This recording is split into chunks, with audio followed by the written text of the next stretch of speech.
Welcome to our thought-provoking analysis here on Jenga Kenya YouTube TV. I'm your host Shadrack Akai, and today we are delving into a conversation that challenges conventional thoughts and raises pertinent questions about the future of our beautiful continent, Africa.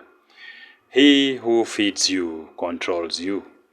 No one understands this maxim more than the President of Burkina Faso, Captain Ibrahim Traoré, a man who has made it his mission to rebuild his nation. Traoré came into power through a means that many will term undemocratic, but strangely enough, the world has started to praise him. Why is this the case? How has a man who came into power through a coup suddenly become a symbol of hope for his people? Is Africa rising? Is Africa realizing its full potential at last?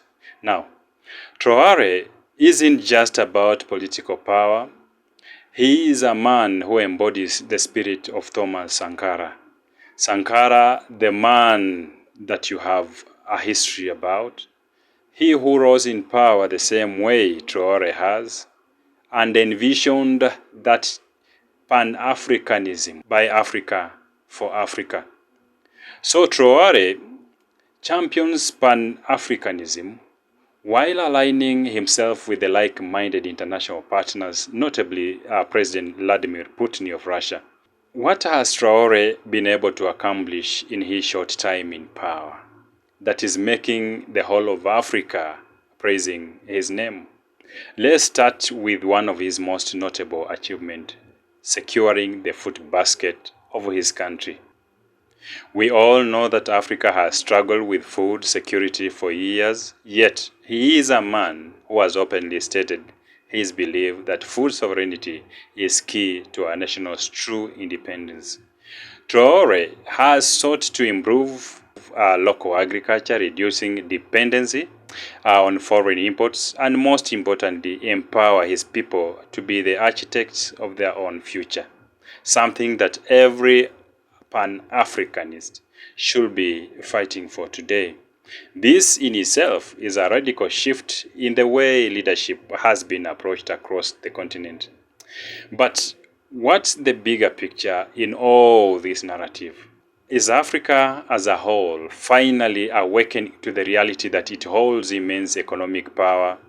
Could we see a wave of leadership like Traore's sweeping across other African nations, where sovereignty, self-reliance, and economic independence becomes the order of the day? The question remains, how did we get to a point where Africa, so rich as Africa, a continent rich in natural resources, continues to struggle with hunger, sickness, and even poverty?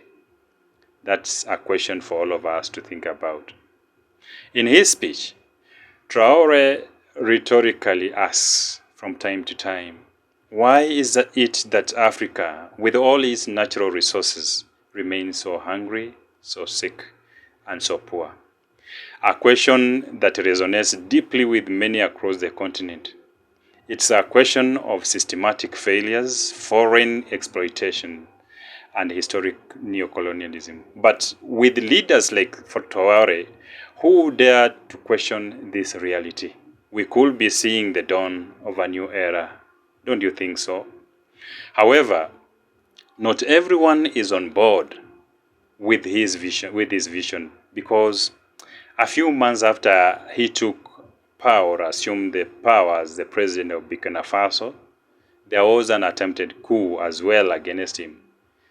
Clear indication of the resistance that it does exist within and even without the borders of Burkina Faso.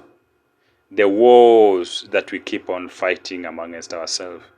The question now is, will people of Burkina Faso continue to trust Traore, or will his leadership face more challenges down the road? Can he truly take Burkina Faso back to glory, as his supporters hope, or will there be forces that thwart his progress?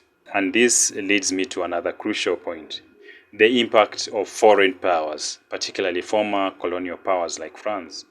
We have seen France lose its grip on many African countries, and this has left them scrambling to reclaim influence. Will we see a second wave of recolonization as these powers attempt to intervene and undermine Africans' hard-won sovereignty? If Africa is to truly rise, then it must learn from its past and protect its natural resources from foreign exploitations. Countries like Burkina Faso, who fight to reclaim their autonomy, are setting important precedent. Other African nations still under the grip of colonial powers must take a stand as well, defend their sovereignty, and use their resources to fuel their own development, not to enrich foreign corporations. So these are my take-home points from our today's discussion. Number one, food sovereignty is key. Like Traore, African nations must focus on securing their own food production to regain control over their future. He who feeds you always controls you. Point number two, sovereignty over resources. It behooves us as Africa to protect the Africans' natural resources. Protecting Africa's natural resources is a critical economic independence that we all should be fighting and seeking for. No longer should we allow foreign powers to control our wealth, but instead, we should use our wealth to empower our own African people. Point number three, political will and unity. Foreign powers usually take advantage of the confusion and that selfish interest that our African leaders do have, the hunger, the thirst for leadership and power, to just come and manipulate us the way they wish by aligning simply with their radical opponents, and then they sail through with their mission.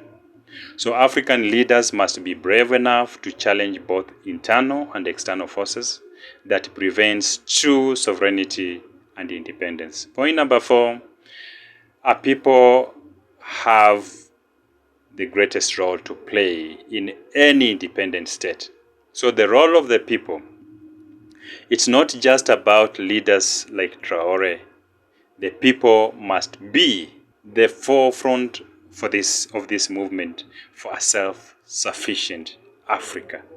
Ladies and gentlemen, I wish to hear your thoughts about the whole conversation.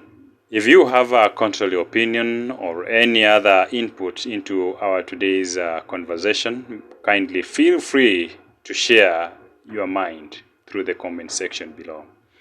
Thank you so much for joining me today in this analysis. Make sure you subscribe just in case you haven't, like and share this podcast with your friends and family. Together, we can build a brighter future for Africa, one where we reclaim our resources, our power, and our dignity.